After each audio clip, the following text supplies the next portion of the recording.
लोकसभा चुनाव 2024 के नतीजे और एनडीए के सरकार बने अभी 10 दिन भी नहीं हुए हैं कि एनडीए में खटपट की खबरें भी आने शुरू हो गई है। एक तरफ जहां महाराष्ट्र में शिवसेना शिंदे गुट और एनसीपी अजीत पवार गुट मोदी कैबिनेट में जगह नहीं मिलने से नाराज बताए जा रहे हैं, इस बीच में अजीत पवार को लेकर आरएसएस ने भी बयान दे दिया।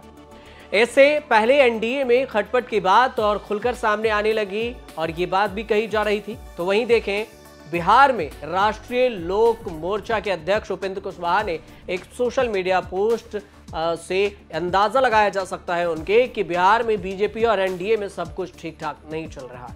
सबसे पहले अगर बात कर लेते हैं बिहार की, तो जहां गया के बीजेपी के 2 बार के सांसद रहे हरि मांझी हैं, उन्होंने पार्टी के प्रदेश अध्यक्ष अशोक सम्राट चौधरी के खिलाफ मोर्चा खोल दिया। उन्होंने सोशल मीडिया पर एक के बाद एक 2 पोस्ट किए, जिसमें कहा कि सम्राट के लोकसभा चुनाव में हेलीकॉप्टर से खूब प्रचार किया गया, मगर ये अपनी जाति कुशवाहा के वोट बैंक को नहीं दिला पाए। इसके कारण औरंगाबाद, बक्सर, काराकाट सीटें बीजेपी हार गई।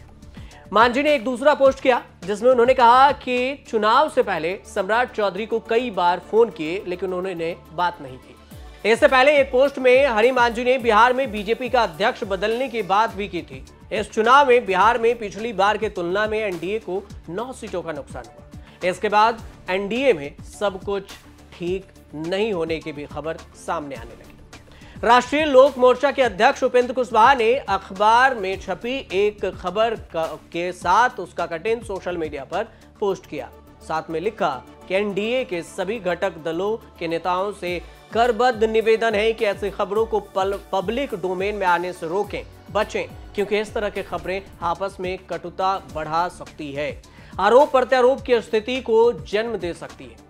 बीजेपी ने इस बार आम चुनाव में, लोकसभा के आम चुनाव में 240 सीटें ली। 2019 के लोकसभा चुनाव की तुलना में 63 सीटें कम। इस बार पार्टी का स्ट्राइक रेट 54.42%। एनडीए में शामिल एलजेपीआरवी का स्ट्राइक रेट ही सिर्फ 100% रहा। पार्टी ने बिहार की 5 लोकसभा सीटों पर उतरी और 5 पर जीत दर्ज कर ली। अब बात करते हैं महाराष्ट्र की, जहां एनडीए के 2 घटक दल एनसीपी और शिवसेना नाराज बताए जा रहे हैं। मोदी कैबिनेट में शिवसेना को एक राज्य मंत्री स्वतंत्र प्रभार मिला। 7 सांसद होने के बावजूद कैबिनेट में जगह नहीं मिलने की वजह से शिवसेना नेता श्रीरंग बारंग नाराज है। श्रीरंग ने कहा कि एनडीए में जो पार्टियां 4 से 5 सीटें लेकर आई, उन्हें भी कैबिनेट मंत्री का पद दे दिया गया। वहीं हमने 7 सीटें जीती, लेकिन एक भी कैबिनेट पद नहीं दिया गया। हालांकि शिवसेना नेता एकनाथ शिंदे के बेटे श्रीकांत शिंदे ने श्रीरंग बारन्ने के बयान का खंडन किया। उन्होंने कहा कि शर्त मोदी सरकार के साथ रहनी है और हम बिना शर्त उनके साथ रहेंगे। दूसरी ओर देखा जाए तो अजीत पवार के एनसीपी भी मोदी कैबिनेट में जगह नहीं मिलने से खफा है। बीजेपी की ओर से एनसीपी को राज्य मंत्री स्वतंत्र प्रभार की पेशकश हुई थी, मगर एनसीपी ने इसे ठुकरा दिया।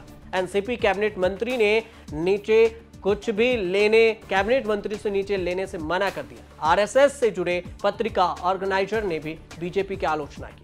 कहा गया कि अजीत पवार को समर्थन देने के कारण राज्य में बीजेपी की हार हुई है।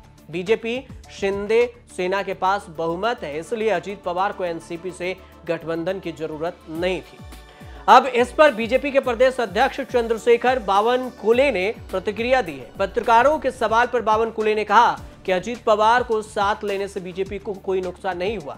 इसके विपरीत 2019 की तुलना में बीजेपी के वोट बैंक बढ़े हैं, वोट भी बढ़े हैं। यह सच है कि 2019 की तुलना में हमारी सीटें कम हुई, लेकिन वोट प्रतिशत बढ़ा है। एनसीपी से दूरी बनाने की अटकलों के बीच में चर्चा शुरू हो गई है कि क्या महायुति में अजीत पवार अकेले पड़ते जा रहे हैं। यह चर्चा इसलिए भी शुरू हुई क्योंकि अजीत पवार की पत्नी सुनेत्रा पवार ने राज्यसभा चुनाव का जब नामांकन दाखिल किया तो उस मौके पर बीजेपी और शिवसेना के कोई भी नेता उपस्थित नहीं रहा। लोकसभा चुनाव में जब उन्होंने बारामती से नामांकन दाखिल किया था तो उस मौके पर मुख्यमंत्री एकनाथ शिंदे, बीजेपी के नेता और डिप्टी सीएम देवेंद्र फडणवीस भी वहां मौजूद थे।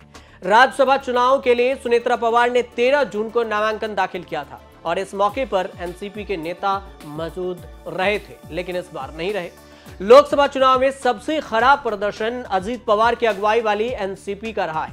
पार्टी 4 सीटों पर चुनाव लड़ी थी और वह सिर्फ 1 सीट ही जीत सकी। इसमें बारामती में सुनेत्रा पवार की भी हार हो गई और इससे और भी अजीत पवार का कद कमजोर पड़ गया। महाराष्ट्र में बीजेपी को सबसे ज्यादा वोट मिले हैं। लोकसभा चुनाव 2024 में महाराष्ट्र में बीजेपी को 26.18% वोट मिले हैं। इसके बाद 13 सीट जीतने वाली कांग्रेस को 16.92%, शिवसेना यूबीटी उद्धव ठाकरे बाला साहब के गुट को 16.72%, शिवसेना एकनाथ शिंदे गुट को 12.95% और अन्य को 11.23%, एनसीपी शरद पवार गुट को 10.27%, एनसीपी अजित पवार गुट को 3.60% वोट मिले। एनसीपी का स्ट्राइक रेट सिर्फ 25% रहा है। बीजेपी 28 लोकसभा सीटों पर चुनाव लड़कर 9 सीटें ही जीत सकी। मुख्यमंत्री एकनाथ शिंदे की अगुवाई वाले शिवसेना को 15 सीटें मिली थी, इसमें से 7 सीटें ही जीत सकी। लोकसभा चुनाव के बाद इसके बाद की भी अटकलें तेज हो गई कि बीजेपी एनसीपी से दूरी बना सकती है। ऐसा भी हो सकता है कि विधानसभा चुनाव से पहले अजीत पवार महायुति से बाहर हो जाएंगे और इस सब के बीच में सुनेत्रा पवार के नामांकन में बीजेपी और शिवसेना नेताओं की गैर मौजूदगी ने इन अटकलों को और भी मजबूती दे दी है। लेकिन देखना दिलचस्प ये होगा कि क्या एनडीए में जो खटपट की खबरें हैं, चाहे वो महाराष्ट्र हो चाहे वो बिहार हो, इन दोनों जगह पर, इन दोनों राज्यों में बीजेपी कैसे कंट्रोल कर पाती है और अगर साथ में रहती है तो फिर कितने दिनों तक टिका जा सकता है। क्योंकि 2025 में बिहार विधानसभा का चुनाव है और इसी साल सितंबर में महाराष्ट्र में विधानसभा का चुनाव है। आने वाला वक्त ही बताएगा कि इन दोनों राज्यों में क्या कुछ होगा, लेकिन खेल तो होगा। किसके पक्ष में यह अभी कोई नहीं कह सकता। फिलहाल आप देखते रहिए न्यूज़ तक।